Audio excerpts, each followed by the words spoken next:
안녕하세요. 오늘은 좀 상태가 좋지를 않아서요. 앱을 과하게 쓴 정도가 아니라 그냥 아예 위장을 해버렸습니다. 이렇게 과학기술 쓰는 거에 대해서 비판하시는 분들 많이 계신데, 글쎄요, 제가 해보니까는 일단은 카메라 앞에 서는 것 자체가 그렇게 쉬운 일이 아니에요. 그리고 스스로 자존감이 어느 정도 들지 않으면은 자신감 있게 말을 하기도 어려운 상황, 그런 거 아시잖아요.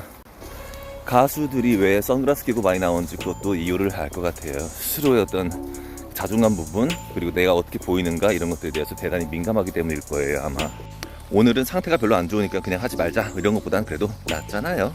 제가 예전에 한의학 공부하면서 이 주역이라는 책에 대해서 잠깐 이렇게 솔깃한 적이 있었어요. 잘난 체하고 아는 체하고 남들보다 더 높아 보이려고 하기 위한 그런 시도라기보다는 글쎄요, 이 세상을 이해하기 위한 어떤 틀, 심지어는 교회 다니시는 분들조차도 이 주역에서 나오는 그 어떤 점 보는 거, 이게 상당히 정확하다, 소름 돋을 만큼 정확하다라고 하시는 분도 굉장히 많이 계시고요. 그 책 안에 마치 그 동양의 창세기다라고 할 만한 그런 부분이 있는데, 이 세상이 탄생할 때 원래는 무극의 상태, 즉 치우침이 없는 상태였다라고 얘기를 하고, 나중에 이게 태극, 즉 거대한 극이 생기게 되고, 나중에는 이게 음과 양으로 나뉘게 된다. 그래서 음양오행이라는 게 등장했다.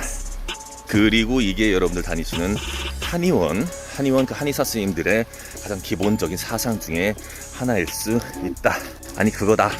제가 다니는 한의원의 한의사 쌤이 교회에 다니시는 분이시거든요. 근데 매번 갈 때마다 그걸 여쭤보고 싶은데, 일단 교회에 다니시면서 그 예수님 전파하신 거랑 성경에 나온 말씀이랑 이 음양오행 사상이 어떻게 잘 맞아 떨어집니까? 이걸 물어보고 싶은 거예요. 근데 그게 침 맞으면서 이렇게 물어보고 답하기에는 상당히 각 잡고 얘기해야 되는 것들이잖아요. 어쨌든 시작부터 이 얘기를 드리는 말씀이 뭐냐면은 음과 양이라는 것. 그래서 뭔가가 완전해지려면은 두 가지가 완전히 만나야 된다라고. 우리나라에 뭐 소양인, 태양인, 소음인, 태음인 이런 사상의학도 있는데, 이를테면은 태양인 같이 이렇게 양기가 엄청 강한 사람들은 인삼과 같은 이렇게 양기가 강한 음식들 함부로 먹었다가는 좆될 수 있다. 어쨌든 이 음양이란 개념이 굉장히 매력적이기도 하고, 인간은 음과 양이 제대로 받쳐지지 않으면은 심지어 죽음까지도 갈 수 있는 그런 상태이다. 향연이라는 책에서 남녀의 어떤 특징들이 한 몸 안에 다 들어있는 그런 완벽한 인간의 모습을 묘사하면서, 신이 이들을 질투해서 이들을 남녀로 구분해서 평생을 서로 남자는 여자를, 여자는 남자를 이렇게 이성을 줬게끔 이렇게 만들어버렸다. 이게 마귀의 사상이든 아니든 뭔가 혹하는 얘기인 건 사실인 것 같아요. 어쨌든 저도 지금 어떤 에너지가 계속 올라오고 있고, 근데 이 에너지를 제가 촬영해 놨다가 이렇게 풀지 않으면은 지금 시대에는 정신병에 걸릴 시기인 건 사실인 것 같아요. 그러니까 누군가가 이거를 보고 들으시고 피드백 해주시고 이렇게 해주셔야죠. 왜냐면 이 사실을 나만 알면 안 되잖아요. 그잖아요. 그렇다면 그 사실이 뭐냐면요, 그 기가 막힌 사실이 뭐냐면요, 여러분 모두가 다 죽을 운명이에요. 죄인들이에요. 전 이거 해결하기 위해서 각종 고행, 선행, 종교적인 각성 등 뭔가를 열심히 하면은 죄로부터의 구원이 있을 줄 알았어요. 물고기 자리에서 물병 자리로 넘어가면서 지구상의 참된 영성이 도래한다라는 마귀들의 교묘한 주장에 넘어가서 석가모니를 가장 위대한 선지자로 여겼었어요. 각종 명상, 108배, 요가 등 이런 오리엔탈적인 노력으로 내 안에 참나, 잠들어 있는 신적 능력을 끌어올려 보려고 20년을 낭비했어요. 인간관계에도 적극적으로 하면서 사회적 성공을 노린 적도 있고요. 성공과 인맥이 나를 구원해 줄 거라 믿으면서 나의 재능을 개발하려고 무던히도 애썼던 것 같습니다. 그러던 어느 날 메로나가 터진 거예요. 모든 근거들, 정황들을 살펴보니까 그동안 우리에게 영향을 끼쳐온 권위 있는 기관들은 죄다 불온한 집단들이었고, 그 기관들로부터 떡고물을 먹고 있는 이들조차 이 사실을 모른다는 거를 알게 됐어요. 영성, 분별력 이런 거 없으신 분들은 죄다 그 덫에 빠져버린 거죠. 마귀들은 이 미련하고 약한 인간들을 완전히 갖고 놀아왔고, 이 사실을 거의 완전히 알고 대비해온 이들은 무척 적었습니다. 이 땅 전체에 깔린 마귀의 권세를 알고 그들의 계략에 놀아나지 않은 이들은 그렇지 않은 자들로부터 이렇게 불리게 됩니다. 극우 세력, 음모론자, 개독 등등.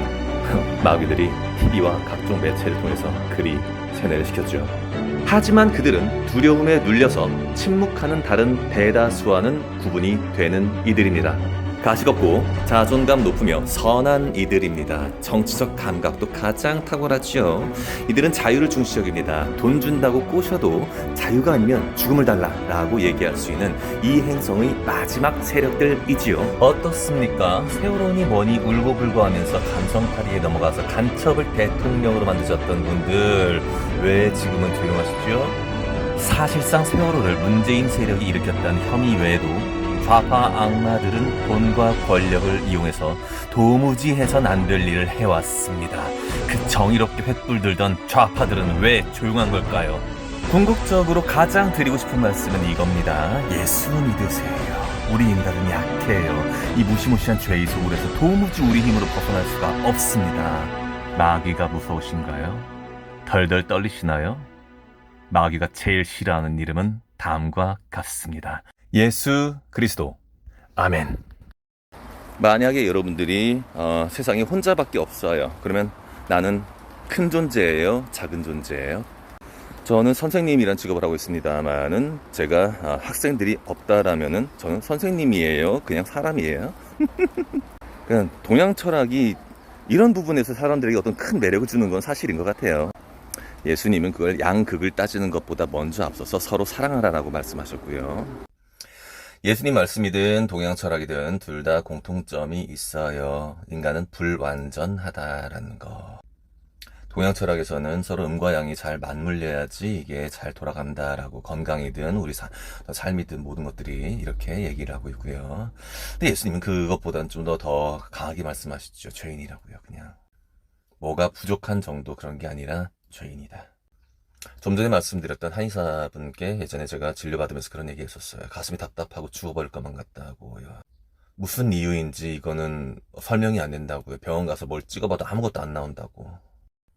그 병명도 없는 그 병의 정체를 이제는 명확히 알 수 있습니다. 죄였어요.